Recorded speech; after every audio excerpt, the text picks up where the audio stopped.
자산운용자의 삶과 증시각도기의 삶. 요즘 하루 24시간도 부족한데요. 흑삼전탕 먹은 날과 안 먹은 날은 방송에서도 티가 납니다. 잃지 않는 건강 흑삼전탕. 자, 오늘도 한 포 마시고 시작하겠습니다. 독이마을 분들도 이제 흑삼전탕으로 설계하세요.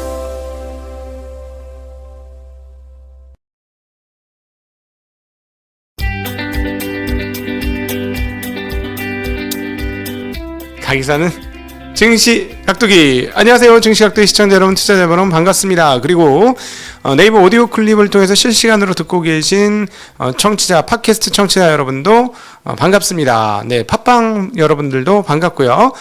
저희 부족한 채널 함께 해주셔서 또 이렇게 함께 멋진 방송을 만들어 가시는 모든 시청자분들께 감사를 드리면서, 자, 오늘 11월 5일 미국 시장 시작하도록 하겠습니다. 저는 거의 9할 이상을 한국에 몸담고 있습니다만 잠시 미국 사람이라고 생각하고 Thanks God, it's Friday. 네, 미국 분들은 노래를 불러야 돼. 탭댄스를 추고 출근을 할 수 있겠어. 아주 끝내줍니다. 반도체 주식들이 날랐어요. 퀄컴 12%. 와, 엔비디아 12%. 야, 엔비디아. 확실히 우리 이제 일반인들이 느끼기에 쇼티지는 굉장히 중요한 포인트다라는 거 느끼게 되죠. 뭐, 룰루레몬 같은 거, 또 쇼티지였는데 주가 계속 올랐었고, 그 다음에 지금 엔비디아의 그래픽 카드도 웃돈을 줘야 사는 상황 아닙니까? 저보다 이제 선배님들은 잘 모르실 수 있는 분들이 있지만, 컴퓨터 좋아하시는 분들은 알죠. 그래픽 카드 좋은 거 끼우려면, 뭐, R3030이에요? RX3030. 그걸 넣어야 되는데, 없어. 품귀야. 그래서 굉장히 많은 돈을 주고, 웃돈을 주고 사야 되는 현실인데, 엔비디아가 실적치를 그대로 반영하면서 상당히 주가를 크게 올렸습니다. 그리고 퀄컴 같은 경우는 5G 쪽에서 매출과 이익이 크게 성장하고 있는 것 같습니다. 왜냐하면 이제 우리나라가 이제 5G 먼저 해서 그렇지만 다른 나라들은 이제 막 5G 하는 거거든요. 그러다 보니까 이제 그 통신칩에서는 여전히 5 쪽에서는 누구도 못했어? 애플도 못했죠. 소송 갔다가 돈 물어줬죠. 그리고 그냥 퀄컴 거 쓰기로 했는데 드디어 5G가 막 깔리고 있는 겁니다. 그러니까 퀄컴의 칩들이 많이 팔립니다. 그래서 덕분에 실적도 좋았고 실적도 상향되어지는 흐름들 보여주면서 퀄컴도 12%나 오르는 대폭등 양상을 보여줬습니다. 반도체의 날이었는데요. 이것으로 끝난 게 아니라 다른 반도체 주식들도 몇 가지 따라갔습니다. 네, AMD 5%, Applied Materials 5%, 예, 그리고 ASML, 그 유명한 ASML도 2.4% 상승을 하면서 시스템 반도체 업체들 전반이 굉장히 강했습니다. 인텔만 빼고 말이죠. 정말 인텔 약간 머저리스러워. 진짜 주가 0.53%. 엘더레이크 나오는 거 맞습니까? 맞아? 뭐 하는 거지? 네, 어쨌든 그러니까 저건 조금 있어요. 인텔이 지금 자기네 것만 하다가 미국에서 자기네가 일종의 파운드리 공장을 하고 싶어 하잖아요. 그래서 정책 자금도 아마 지금 연락 받고 그러면서 파운드리를 늘리려고 하는데 그 부분에 있어서 조금 확신이 약한 것 같아요. 왜냐하면 파운드리를 인텔이 잘할 수 있을까? 그리고 마진율을 지켜낼 수 있을까?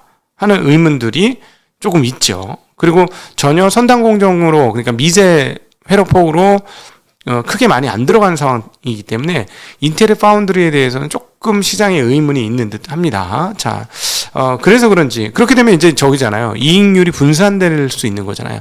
여기다가 돈을 왕창 밀어 넣는데 여기서 수익률이 안 나면 어쩌지? 원래 인텔이 아무리 못해도 이익률이 굉장히 좋은 회사잖아요. 만들어서 내서 팔 수만 있으면 그런 회사인데, 파운드리 하면서 뭐 삼성이 15% 냈는데 그럼 인텔은 15% 내겠어? 하는 생각을 하게 되면은 뭐 이런 생각을 조금 할 수 있죠. 그런 부분들이 없지 않아 좀 작용하고 있는 것 아닌가 싶고요. 빅테크 5들은 애플만 떨어졌습니다. 애플은 0.35% 떨어졌지만 아마존이 무려 2.75%나 강세를 하면서 나스닥 상승의 견인차 역할을 하였습니다. 어쨌든 오늘 반도체 지수들이 무려 3.5%나 상승하면서 시장 기술적 강세를 이끌었습니다. 정말 반도체의 날이었다 라고 표현해도 과언이 아닐 정도로 굉장히 강했고요. 그 다음에 이제 금융시장에서는 제일 큰 영향을 미친 것은 영란은행이었습니다. 영란은행이 금리를 동결했어요. 근데 얼마 전까지만 해도 주변이 난리가 났었지. 호주도 막 금리가 빵빵 튀고, 뭐 캐나다, 뭐 저기 뭐 그 남아메리카나 뭐 러시아 이런 데는 뭐 말할 것도 없고, 막 모든 중앙은행들이 이제 야 미국 금리 저거 분위기 보니까 저 미국 저러다가 우리도 모르는 사이에 금리 올리게 생겼는데 저거 쟤네들 금리 올렸을 때까지 우리 금리 안 올리면 우리는 녹아. 우리 뼈 바스러져. 그러기 전에 우리 빨리빨리 대응하자. 우리 빨리 올리자 하면서 많은 사람들이 생각했던 하나의 은행은 영란은행이었습니다. 영란은행 금리를 한 15bp, 0.15% 올릴 것이다 라고 생각했는데 동결을 시켰어요. 동결을 시키니까 어떤 일이 벌어졌느냐? 파운드화. 네, 얘는 유로 안 쓰죠. 파운드화가 땅 하고 떨어졌습니다. 1.3%나 통화가 하루에 1.3%가 떨어졌어요. 파운드가 1.3% 떨어지면 얘네가 그래도 미국 애들이 아니잖아요. 미국 아메리카 대륙에 살지 않잖아요. 구대륙 유럽에 살지 않습니까? 그러면 유럽의 유로화는 어떻게 됐을까요? 떨어졌습니다. 유럽의 유로화도 얼마나? 꽤 많이 한 0.5% 떨어졌습니다.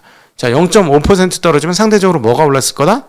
네, 달러가 무려 0.5%나 급등하는 흐름들을 보여주었는데, 그러면 이제 달러 자체가 움직이는 게 중요한 게 아니고 그것과 대비해서 다른 통화들은 어떻게 되느냐. 근데 엔화는 뭐 그렇지 않은데, 원화는 약세를 취한했고요. 그리고 중국 위안화는 강세입니다. 6.39를 그대로 유지하고 있어요. 지금 원화 같은 경우는 오늘 꽤 많이 가격치가 떨어지면서 1186원까지 거의 조금 많이 이렇게 그 원화가 약세 흐름을 보여주었습니다. 이렇게 되면 수출 실적은 내년에도 유지되는 거 아니야? 라고 생각할 수 있습니다. 그러니까 지금 뭐 여러모로 좀 이상한데 뭐 어찌 되었거나 여러모로 이상하지만 한국의 수출 업체들한테는 되게 좋은 상황들이 계속 펼쳐지고 있는 거죠. 그러면서 내년도에도 수출 동향들이 상당히 이런 정도의 흐름들이라면 괜찮을 것이고, 그러면 한국 기업들, 특별히 상장 기업들 중에는 수출 기업들이 꽤 많기 때문에 그렇다면 상장 기업들의 실적도 그렇게 크게 나쁘지 않다라고 감안을 해보면 한국 주가의 상황들은 이익 대비로 따져보면 뭐 평균치 정도 수준, 이렇게 과도한 유동성이 풀린 상황에서 과거 시장 평균 정도의 수익률을 기록하고 있는 한국 시장, 금리도 떨어졌는데, 절대 금리도 떨어졌는데 이런 상황이 있죠. 이걸 일컬어 우리는 뭐라고? 싸다라고 표현을 하죠. 네, 좀 싼 거라고 한국 시장을 표현할 수 있을 것 같습니다. 자, 그 영란은행이 상당히 완화적인 태도를 취하면서 금리물에도 영향을 미쳤습니다. 어제 뭐 파월은 이 얘기는 이제 계속 드린데, 제가 요번에 FOMC 회의록 까보면 시장 한번 충격 받을 거예요. 미국 시장. 왜냐하면은 파월만큼 FOMC 회의에 있는 그 연준 총재들이 그렇게 비둘기적일까요? 지금 이분은 진짜 비둘기였어요. 왕비둘기로 딱, 옛날에도 몇 번 그랬는데 이번에도 파월 의장이 굉장히 왕비둘기라는 걸 보여주었잖아요, 시장에. 그러니까 뭐 고용이 올라간 게 아니고 지금 공급 척체 때문에 그거 일시적이야. 일시적인데 뭐 내년 3월까지 일시적이면 일시적이지. 일시적이야. 우리 잠깐 만날까? 1년 동안? 뭐 이런 거죠. 우리 잠깐 만날까? 1년 동안. 뭐 이런 상황인데, 그러니까 굉장히 그런데, 그럼 다른 위원들은 그럴 거냐 한 거지. 다른 위원들. 그동안에 우리가 뭐, 카플라인이라든가 누가 막 이렇게 했던 이야기들을 감안해 보면, 물론 충분히 일부러 다 짜고 치는 고스톱이라서 막 일부러 좀 매파적인 모습 보여주면서 테이퍼링을 준비하게 해갖고 이렇게 실제로 테이퍼링해도 오히려 시장이 충격은 한 달 전으로 끝내고 계속 연일 랠리를 뽑는, 이걸 뭐 전부 다 100% 완벽하게 서로 짜웅을 쳐가지고 짜고 쳤을까? 그 정도까지는 아닐 것 같고요. 각자의 의견들을 얘기할 수 있을 것 같아요. 각자 입장에 따라서. 그러니까, 그러면 회의록은 어떨까요? 회의록을 까보면 연준 파월 의장이 얘기한 것보다는 훨씬 더 매파적일 겁니다. 그렇죠? 충분히 상식적으로 우리가 상상 추론해 볼 수 있죠? 그러면 그게 까서 사람들한테 이제 공개되는 그 시점에 되면, 어이구, 아니, 우리가 생각했던 것보다 좀 매파적이네 하면서 시장은 조금 흔들릴 수 있죠. 미국 투자하시는 분은 그거는 감안하셔야 될 것 같습니다. 자, 어찌되었구나. 지금 단기로 보면은 어제 미국 연준이 아주 완화적인 스탠스를 취했고 또 이제 유럽 쪽에서도 저렇게 돼버리고 ECB도 계속 뭐 금리 안 올리겠다고 하고 다 그쪽은 뭐 완전히 뭐 내년 초까지만 그런 거야 괜찮아 이렇게 얘기를 하니 어떻게 되겠어요? 금리물이 올라갈까? 금리가 위로?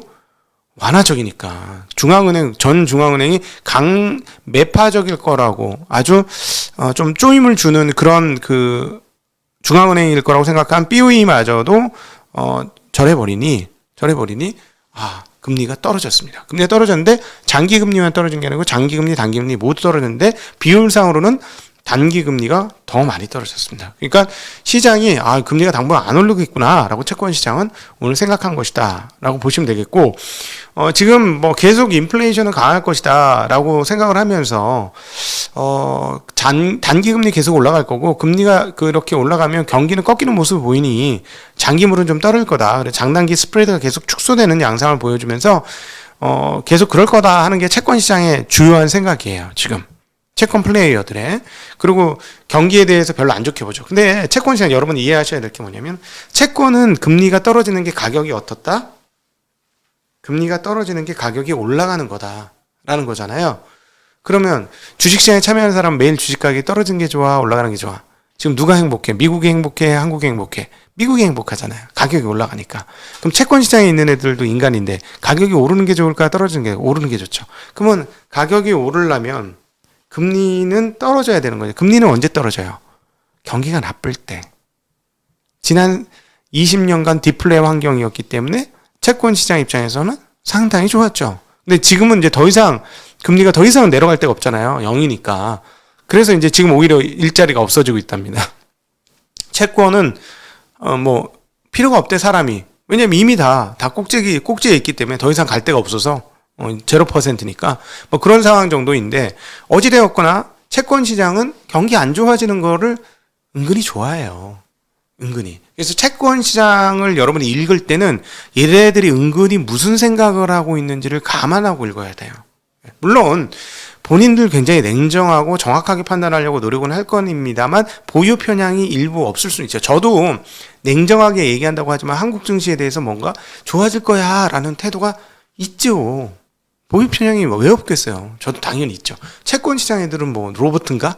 똑같죠. 그래서 항상 경기를 해석할 때는 채권 시장에서 나오는 경기 해석은 약간 하방 쪽으로 조금 더 중립 대비 하방 쪽으로 조금 더 보는 경향이 있고 주식 시장은 중립 대비 상방 쪽으로 보는 경향이 있다라는 거는 꼭 이해하셔야 될 대목이 아닌가 싶습니다. 어찌되었거나 지금 금리와 관련해서 가장 중요한 이슈는 인플레이션인데요.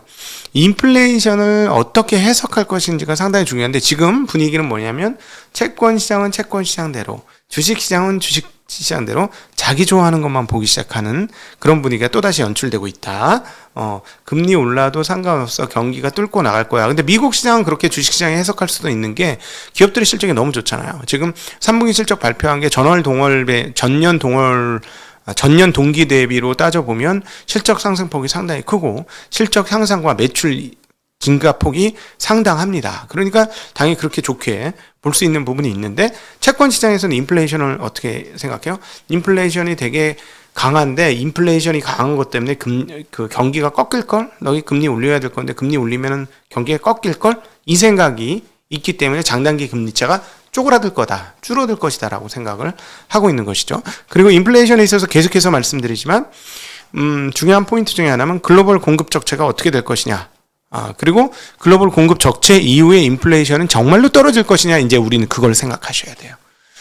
공급 적체가 가장 그 문제이긴 한데 공급 적체 해소될 때 인플레이션이 뭐 2% 초반 또는 2% 밑으로 떨어질 수 있을까를 보셔야 되는데 오늘 다른 지표들을 조금 보니까 안 그럴 것 같은 생각이 조금 드는데요. 왜냐하면 노동 비용이 올라갑니다. 단위 노동 비용이 전분기 대비 연율 8.3% 상승했다고 나옵니다.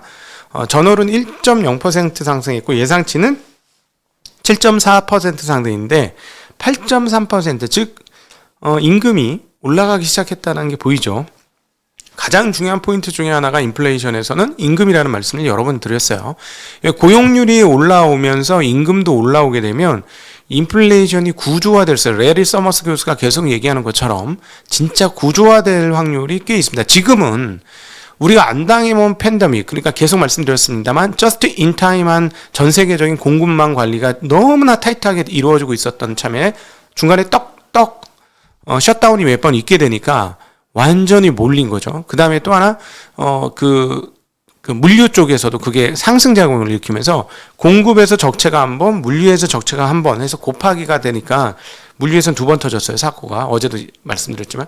그러니까 그렇게 되니까 이게 뭐 곱하기 2 곱하기 4 뭐 이런 분위기가 되는 거예요. 그러니까 굉장히 지금 심해졌는데 지금 이 부분만 해소되면 괜찮다고 생각을 했는데 뭐 내년 상반기면 해소가 될 가능성은 매우 높다고 보는 게 합리적이겠죠. 그런데 여기서 임금이 올라오게 되면 어떻게 될 것이냐. 인플레이션은 유지가 될 것이다. 자, 그러면 그 상황에서 연준은 어떻게 생각할 것이냐. 근데 그 인플레이션율이 예를 들어 3%대 중반 이상 4% 근처면 내년 뭐 중반 정도 조금만 넘어가면 금리를 인상해야 할 것이고요. 아무리 연준이 아니더라 할지라도 그러나 그 정도까지 아니라면 금리 인상 시점이 좀 뒤로 늘어질 수 있다라는 점은 우리 인플레이션 볼 때 되게 중요한 포인트가 되겠다. 근데 오늘 주간 실업보험 청구자 수가 발표가 됐는데요. 14,000명 감소한 26만 9천 명입니다.